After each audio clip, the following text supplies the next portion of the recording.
The you got him good with the clubbing hand after you just took a big shot from him. Did you feel you had to get the punch back, or was it just you saw an opening? I knew that he would close the distance.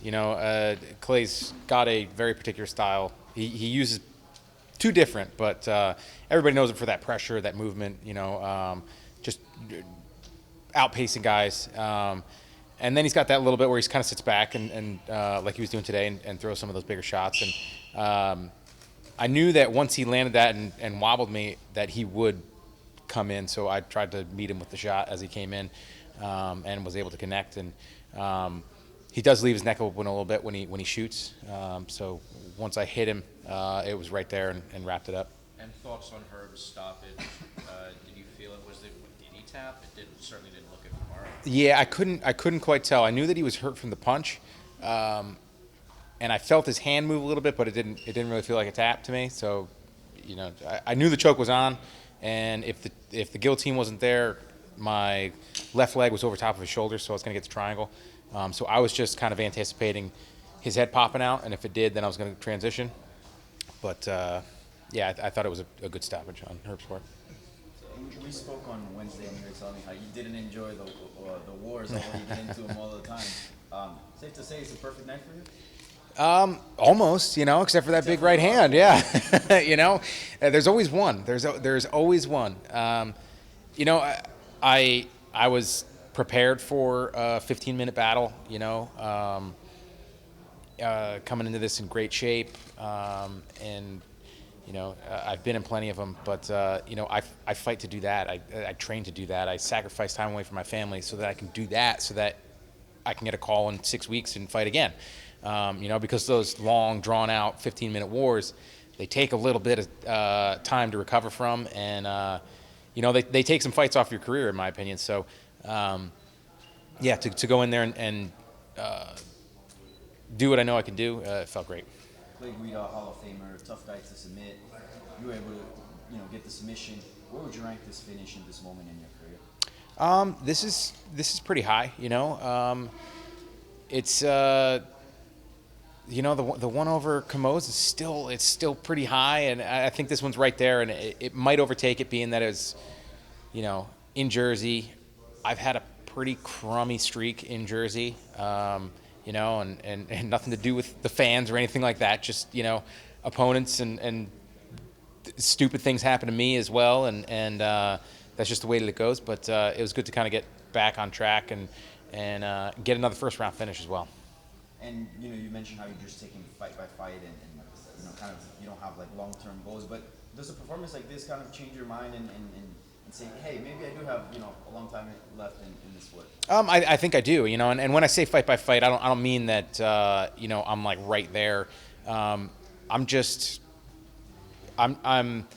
trying to prepare myself as a provider for my family for that next step, and that's kind of one of the biggest things. But if I can feel healthy and perform like that, my last 3 wins have come in the first round. In just over 2 minutes. So I know what I can do. It's just a matter of doing it on fight night. What's next for you? Any event you have in mind that you'd like to return at, or any opponent you'd like to face? No opponent in particular. I've never been the type to pick opponents, and I know that that's like, you need to guide your career and all that stuff. And you guys in the media, you do like to give fighters crap for not picking opponents, but that's not my thing. I'd like to be working my way back up to the top of this division, and I'd like to fight guys. Like, I was really excited to fight Clay. I mean, this is a guy that I've got a ton of respect for, and it was fun preparing for it. It was fun having him in my mind, and envisioning his face on the pads as I'm hitting him. We'll see, and if Sean needs me to fill in soon, I'll fill in soon. The only thing is he can't get me during elk season. This is your first win at home, right? No. No? No. But it's been a while. Yeah. Yeah, it's been a little bit. You broke the New Jersey curse. Yeah, there was.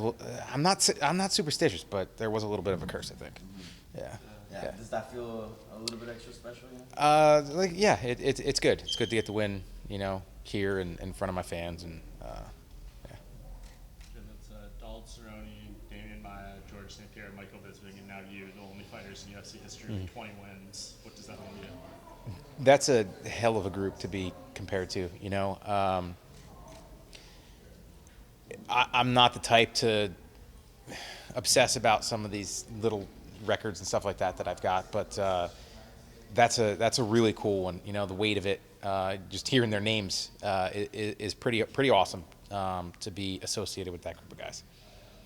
Jim, Mickey Gall had talked about training with you and looking up to you. Were you able to watch his fight tonight? And if you did, what did you think of his performance? I missed the first round because we were just coming down and stuff like that, but I was able to get it, on my phone. And he went and he fought a tough fight against a tough opponent and was able to keep attacking throughout the fight and win a tough decision.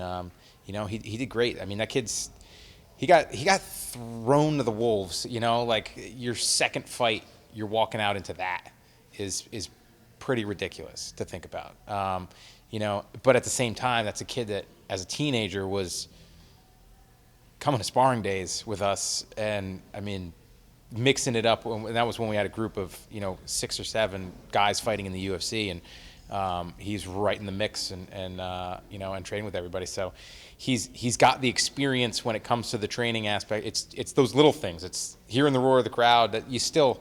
I mean, I was in the back getting goosebumps, and it's hard not to let your emotions and your adrenaline just take over sometimes, and it's kind of a learned skill to keep it down and to kind of push those back. So for him to be here and competing is awesome. It's amazing. How good of a feeling is it to put together your 3-1 now in your last 4? I think after that 4-fight slump, how good of a feeling is that to kind of prove doubters wrong? It's great. It's I've never really concerned myself with the doubters, but for me, it's going out and proving it to myself, really, and it's a great feeling to go out and perform the way that I know I can. I know you said you're not one to call out names, but you seem to have a lot of fun with Guida, who's another legend. Is that something that would interest you, another guy of that stature moving forward? It would definitely interest me, hearing the names that I recognize, that I have seen fight and have been fans of. It's awesome. It's awesome to be with them in the build up and step into the octagon with them. What I need to do is I need to start going up to 70s and 85s so I can find some more of those guys that I've always wanted to fight. It doesn't matter. It doesn't really matter to me who is across the cage when they close the door behind me. It's fun to have that potential for that really exciting fight, and that it's a lot higher probability with a guy like Clay. Did you guys say anything to each other after the fight? Yeah, dude. Clay's awesome. He's awesome. He actually gave me one of his shirts. He's starting up that fishing thing with Chad Mendez and gave me one of the first round of his shirts. So, he's a like I said, he's a guy that I got a ton of respect for. He's been in it. He's fought a who's who. How can you not like the guy? They're calling you the Benjamin Button of MMA. How do you turn back the clock? You look 29 up. I don't know. Maybe the Lyme disease turned into like a symbiont or something like that, right? Like a venom. It's definitely coming with its bad sides of it, but you grow your hair out a little bit and everybody freaks out, But yeah, it was a struggle for a couple years there. It really was, and it wasn't easy. And without the support of my wife and my family and my team, I wouldn't have gotten through it. And even after my diagnosis and coming back in 2016 and having a great, tail end of the year, second half of that year, I still came back and got my ass kicked by the Lyme, at the end of the year and into 2017, and dealt with some bogus stuff that, nobody wants to deal with. And, it was just, it was tough, and then That's going to be a lifelong struggle for you? it very well may be. the problem with the disease is that we don't really know too much about it, and it affects everybody differently. And I was in rough shape, but I've met people that completely changed their lives, and it's ridiculous that there's not as much research on it and development of either tests or vaccines or a cure for it. I think one of the biggest things is the fact that, one, I'm comfortable with being uncomfortable, and you just have to fight back. You have to. And there were plenty of days where I did not feel like getting out of bed, but it's like, hey, I'm fighting in 4 weeks. You got to get up and do something, Jim. And I struggled through camps and trained in a way that wasn't to my strengths just to get through it. But putting up with that little bit of a grind and continually trying to be healthy, not only to combat the disease, but to be a better athlete, and just doing a little bit of exercise as well. And like when it comes to the medication and all the supplements and stuff I was taking, I don't know how much of that helped. I think some of them, obviously the doxycycline helped, but I did some mushroom therapy. Maybe that helped. I changed my diet to anti-inflammatory diet for the most part, and I still have a beer here and there, but like tried to cut down on dairy and gluten and all that stuff. But just fighting it every day, I think, is kind of what helped me get to where I am, and it might come back, and that's one of the things why I say I'm taking it fight by fight, because if it does, it might be hard to stay the course and to continue through it, because I know what it can lead to, and it's been a long road, but I'm not at the destination yet. I still got plenty of road to travel. And are you happy to be able to be in New Jersey to celebrate tonight? Mickey was in here earlier. He kind of invited everybody to come party. Yeah, it's one of the cool things is that usually in Jersey and on the East Coast, you fight later on the card, and it's we're standing here at 1 o'clock in the morning, and now we get to go hang out a little bit and actually eat something. So it's fun to be able to then go and have an after party, something like that, and do it with the fans and my Jersey fans, my people. Thank you guys. Congrats. Thank you.